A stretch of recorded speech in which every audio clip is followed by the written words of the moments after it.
Hey everyone, welcome to my channel. I'm Christina and thank you guys for watching. So today we're going to be playing with the CoverFX Power Play Foundation. So I have the CoverFX Power Play Concealer, and you guys, that concealer is literally like top 5 best concealers, best of 2018, best of 2019 even, I bet you. It is so good. So when I found out they were going to come out with a foundation counterpart, I was just like, ooh, I have to try this. I have to, because if this is as good as concealer, it is literally game freaking over. So I'm so excited to show you guys how these guys perform. And also I have the full on Fenty. Get it? I have the full tea, Fenty, okay? I have the full tea of the whole Fenty line. Like I have the foundation, I have all of the sponges that she came out with, I have the powder, and I have the concealers most importantly. So, you know, usually, you know, the people I watch anyways, the influencers that I watch, the YouTube videos I watch, usually they just do like first impressions and then a wear test and then that's it, right? But you know, makeup doesn't really work that way. Sometimes it'll work really amazing with these products, but not so great with these products, horribly with these products, and super amazing with these products. Like you really have to really try the whole full spectrum of it. So I went to town on these products, okay? I was Detective Christina, PI Christina, Private Investigator, Justice League, whatever you want to call it, okay? I was the Batman of Fenty, okay? I don't even know if that made sense, but I really was in it, okay? I tried everything possible to make this work, okay? I tried the concealers with the powder, I tried it with the foundation, I tried it with the sponges, I tried it with the beauty blender, I tried it with a bunch of different foundations, I tried it with different setting powders, different setting sprays, different everything. Literally everything you can think of to adjust, I adjusted it, and you know what? It all led to one same result. So if you guys want to hear what that is, please keep on watching. So as you can see, I'm already halfway through my eyes. It's just because, you know, I feel like the Sunset palette has been out for a while and people's like retention span of interest on items that have been out for a certain amount of time is very short. So I'm pretty sure no one cares about it at this point. And this is really more about complexion anyway, so I figured I'll just make this part short and just like kind of power through it. But anyways, I do have a funny story on this palette though. So during the holidays, the gold palette came out, right? So I kept seeing a bunch of YouTubers using it and they just made it look so amazing. I kept seeing like different looks being created with the palette. I looked at the palette, I was like, oh my god, this one's actually, it seems like it's actually worth it, you know, because Natasha and Denona palettes are supremely overpriced. Everybody knows that, that's what they're known for. And usually I just feel like they're never worth it. There's not something special enough for me to be like, okay, I'm gonna spend 135 bucks on this, because that's usually like their average going rate. The only one I've bought so far is the Safari palette, and I found that that was worth it. I don't regret it. I regret how much it cost, but I don't regret purchasing it. It did work well and it was something different and something special. But the funny thing is, everything I literally just said, that's what everyone said about the gold palette. So they're like, if you want to try the Natasha Denona palette, this is the one. It's overpriced and everything, but this is the one to try. And I was just like, oh my god, you know, they used to be called beauty gurus, remember? Now they're called influencers. You guys want to know why? Because they influence you out of your money. That's why, okay? So I decided to pull the trigger, even though I resisted because, you know, I was just like, oh my god, that's a lot of money, and I just don't know, you know, like what, you know, but I decided to get it.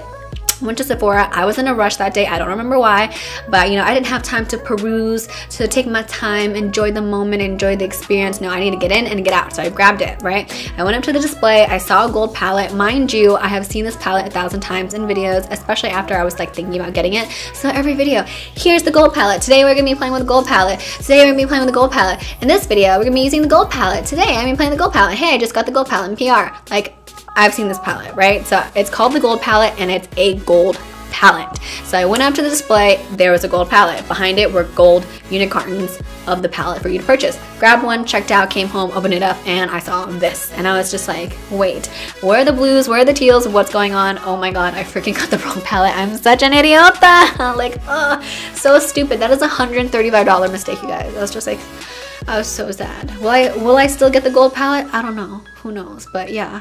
What's messed up is the gold palette is like the same packaging as the Sunset palette, which is why I didn't know. And I didn't even know they came out with the Sunset palette, so that's why I didn't know to watch out for that. The Sunset palette is like a more like coppery gold, and then the gold palette is more like a bar of gold. But they were still both gold, so how's I to know? So it's just like, ugh, so stupid, so stupid. But anyways, time do things actually matter, right?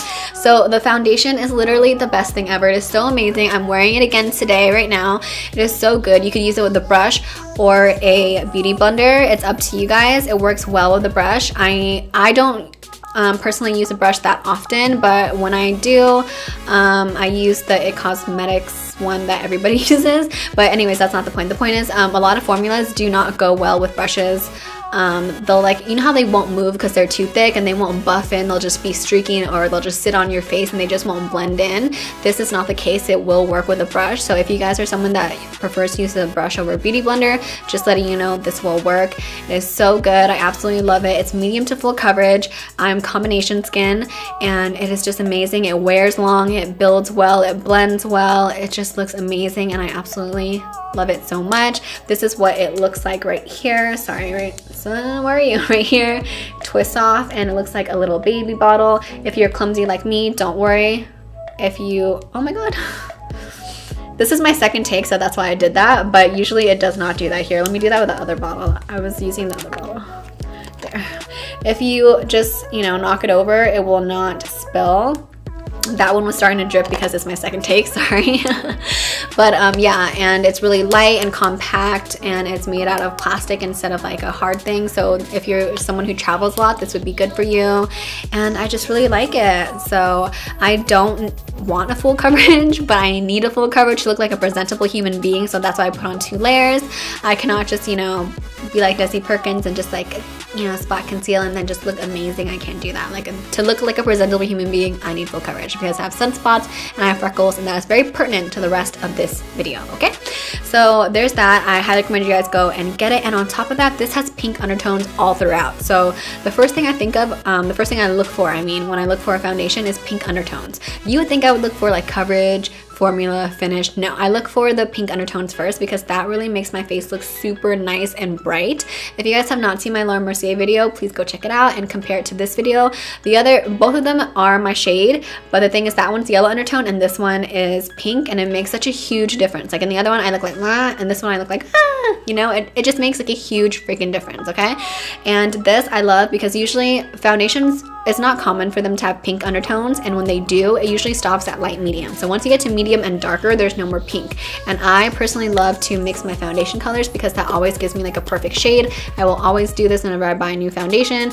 Always 2 colors, mix them together. But the darker one usually will not be pink undertone because, like I said, once you get to medium, there will be no pink. So so I'll use like a cooler neutral one for the darker shade.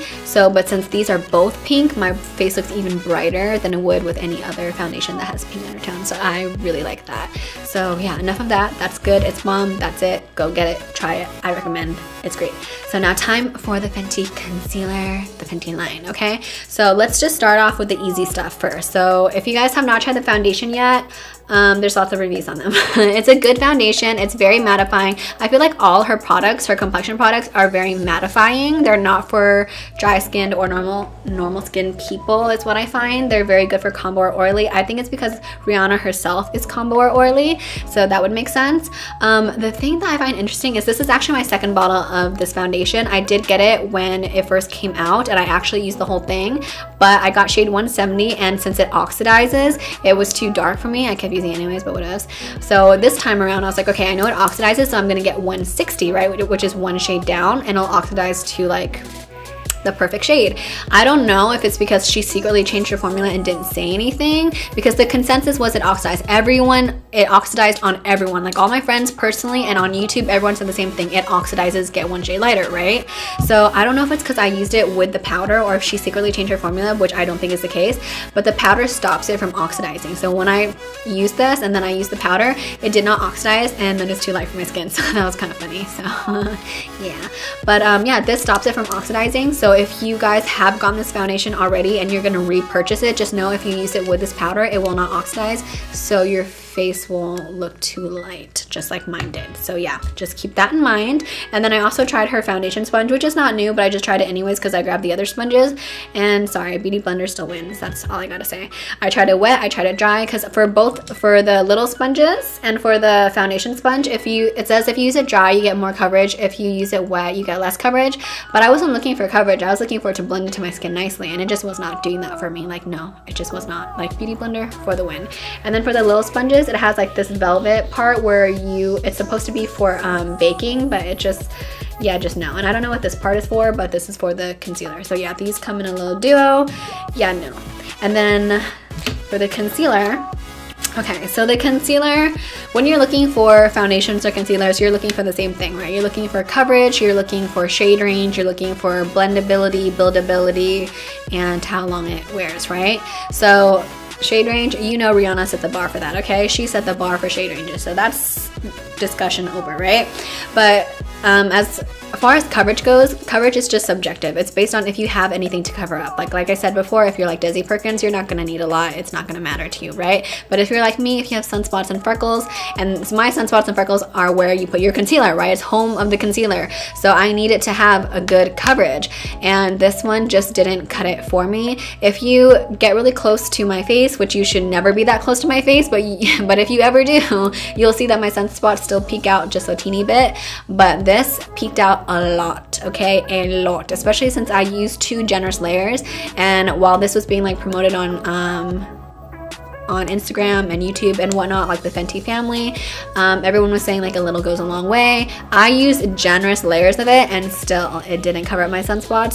So for me, I find that the coverage is mediocre, but like I said, it's subjective. It's based off of if you need anything to cover up. I also have an acne scar, not an acne scar, a blemish scar right here. I don't know if you guys can see it. It's faded since this video, but it is still pretty dark, and it's really dark in this video. And I tried to use it to cover it up, but it didn't even like make it even slightly lighter, so that was pointless. So yeah, for me, coverage is a no. Blendability, buildability, that's all great and all that, but what really is a deal breaker was the creasing. Okay, the creasing was crazy. I'm pretty sure you guys saw it earlier when sorry, I dropped the concealer. I know you guys saw it earlier when I did this to show you how badly it creased. Like usually concealers, they do not crease that badly on me, like ever. This is the first concealer that has creased that badly on me. And on top of that, I could ignore that. That's fine. Like I could ignore that. Like I literally had to have 2 beauty blenders in my hand, okay? One for powder, one for blending. I literally had to look up, blend real quick, and boom, set that sucker super quick. Like usually you can just blend it. You can still look down for like a, couple seconds and still set it. But no, this, if you look down, it would crease again immediately. You needed to be like, boom. You needed to be the flash. You needed to go in, get out, be real quick with it. So that was some pretty bad creasing. But really the deal breaker was that it accentuates literally every pore, every crevice, every line that you have. Like even lines you didn't even know that you had, okay? So you guys have been watching me for the past like what, 12 minutes or something? So you guys have seen me happy, slow, neutral, whatever. You've seen like my facial expressions, right? I don't furrow my brows, okay? I don't furrow my brows. But for some reason, when I put this concealer on, because I highlight that area right here, yeah, like right here, sorry, let me try to make my fingers even.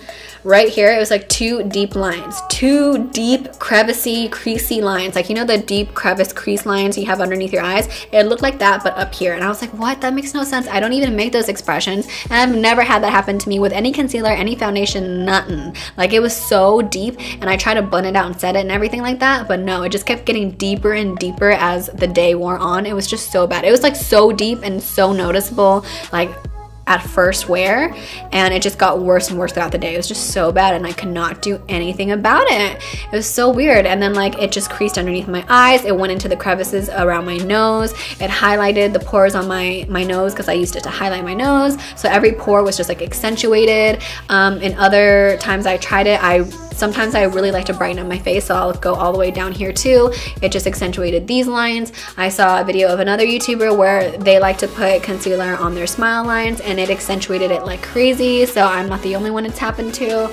So it was just, yeah, it was bad. That was the deal breaker. That was definitely the deal breaker. And remember, I'm biased to Rihanna, okay? I love her. I wanted this to work, but it just was not working for me, okay? And look, I don't review. I'm not a review channel, okay? But this had a lot of mixed reviews. It's really hyped up. And I really want to help people make an informed decision before buying a purchase. I hope that I can help you guys make an informed decision so that your money does not go to waste, because it does not matter what you do for a living and how much you make. You deserve to get what you pay for, or at least kind of get what you pay for. But if you get something that literally does not work, like, I want to help you not be in that situation. You know what I mean? You just deserve it. Like, money is hard to make. It doesn't matter how much you make. Like, it's hard regardless. So you deserve to get what you pay for. So I try and help make an informed decision for you guys. And when I review something, like I said, I don't do just like a first impression and like a wear test or something like that. I go all in it. Like I said, I tried it with everything. I tried it with the foundation. I tried it with different foundations. I tried it with different primers, setting sprays, different powders, their powder, their sponges, wet and dry, beauty blender. I did it all, and it all came out to be the same thing. However, one thing I have to say though is the powder is really amazing. It is so good for combination and oily skin people. For dry and normal, I don't think this would work for you guys because this is very mattifying. I noticed that her whole line is very mattifying. I'm thinking it's because Rihanna herself is combo or oily, so that's probably why. Because in a lot of her pictures, I see that she's like oily skinned. So the powder is so nice. It smells so classy, like a classy vanilla, okay? Super classy vanilla. It's not overpowering or anything. It's just like a clean vanilla scent. It doesn't smell like the Huda Beauty one where it smells like your grandma's baking cookies for Christmas or something and you're in the kitchen with her. No, this smells like just like a clean vanilla. I don't know how to describe it, but it's just so good. This works amazing with literally any other foundation, any other concealer, but not anything Fenty. Literally, when I did the full face of Fenty, I literally looked like plastic. I looked like paper. I looked like a mannequin. I looked like the wall. If I stood next to a wall, you couldn't even tell me apart from it. The texture was the same. I was just like this flat, like I looked so tight, so Botoxed in, so dry, so Sahara Desert. Oh my God, it was crazy. I was just like, ugh. And then when you see me in like the camera, it's just like, you know how the camera, like you can really see everything? I look so like just tight and plastically. I didn't look like dry and cracky or anything. I just looked like a blank, tight canvas, and it was too mattifying, okay? I like mattifying, but not that mattifying. So yeah, I use the powder with anything else but anything Fenty and you'll be good. So I like the powder, just not with anything Fenty. So yeah, I hope you guys find that this video was informative. I hope it was helpful for you. I hope it was good food for thought. And if you guys have not subscribed yet, please do. And don't forget to hit the like button, leave a comment down below, and hit that notification bell. And I will see you guys in the next video. Bye guys.